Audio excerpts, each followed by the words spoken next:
Ya. Karena berarti tadi di dalam menyerahkan apa, kemudian Ya. diterima oleh siapa, dan soal Ya. kan juga tadi mengajukan gelar perkara khusus ya. Betul. Nah itu gimana? Ya, jadi kami di dalam, saya didampingi Pak Dr. Timbo tadi, dan juga tadi Dr. Resmond didampingi tim kuasa hukum yang lain.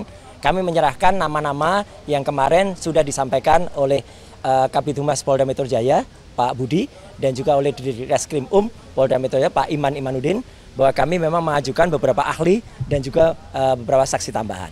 Ahli yang kami sampaikan, semacam tadi yang sudah ada press conference, adalah ahli di mana yang benar-benar mengerti tentang ITE. Ya gitu. Kemudian ahli yang juga mengerti tentang perdata tadi yang ditanyakan. Kemudian ahli soal pidana dan juga ahli bahasa. Gunanya apa? Supaya terjadi balance, supaya terjadi keseimbangan. Jadi polisi jangan hanya percaya kepada ahli yang konon mengaku ahli ITE, tapi ternyata dia tidak tahu atau bahkan hanya membaca, menginterpretasikan sendiri pasalnya. Makanya dia bisa menyampaikan pasal 32, 35. Padahal dia nggak ngerti pasal itu gunanya untuk apa. Saya kebetulan dulu ikut menyusun undang-undang ITE itu bersama ahli yang saya ajukan ini.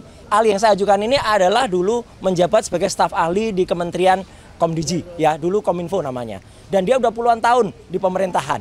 Jadi sudah jelas track recordnya. Kemudian ada ahli pidana yang dia juga sudah mengajar dengan bagus ya, gitu bersama-sama dengan Pak Timbo juga ya, mengerti. Jadi artinya itu paham betul soal pidana, soal perdata juga. Dan ahli bahasanya juga tentang orang yang mendapatkan sertifikat internasional ya gitu ya, untuk keahlian bahasanya. Dan tadi selain itu kami juga mengajukan surat dari kuasa hukum kami untuk melakukan gelar perkara khusus.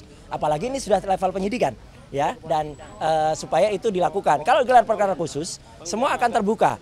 Apa-apa buktinya, kemudian itu digelar terbuka, tidak seperti gelar perkara yang dulu nggak ada sama sekali barang buktinya. Dan kemudian kabar yang paling menarik adalah kami tadi mendapatkan langsung genggaman tangan yang sangat baik dari penyidik.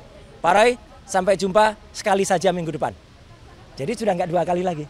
Gitu loh. Itu peningkatan yang sangat bagus ya gitu. Jadi nggak perlu Senin Kamis, tapi cukup Kamis saya datang lagi di Polda Metro Jaya. Saya kira itu kemajuannya. Terkait dengan pengajuan saksi ahli tadi, jadi apakah akan pada akhirnya diperiksa oleh Polda Metro Jaya pengajuannya atau seperti apa? Iya, jadi semua Polda Metro Jaya wajib menampung itu, wajib menerima itu. Karena apa? Supaya terjadi balance ya, supaya tidak terjadi oh ini hanya satu pihak saja gitu ya, yang kemudian menerima diterima. Supaya imbang, karena Polri itu adalah mengayomi masyarakat. Polri dengan slogannya nah itu adalah harus juga benar-benar baik ya, benar-benar bisa profesional, kemudian bisa juga progresif ya. Itu harus menerima dari semua belah pihak.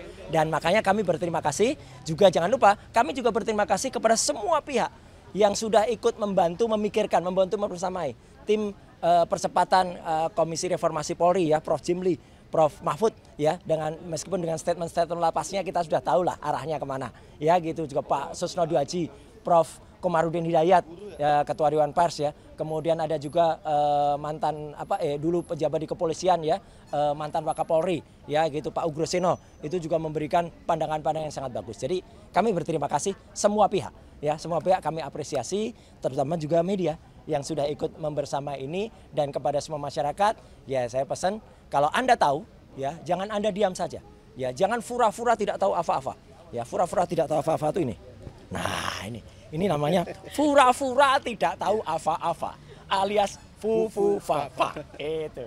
Mbak Okta ada pertanyaan? Ya ada. Oke, ya udah. Baru bikin Pak. Ini penting ya disclaimer saya.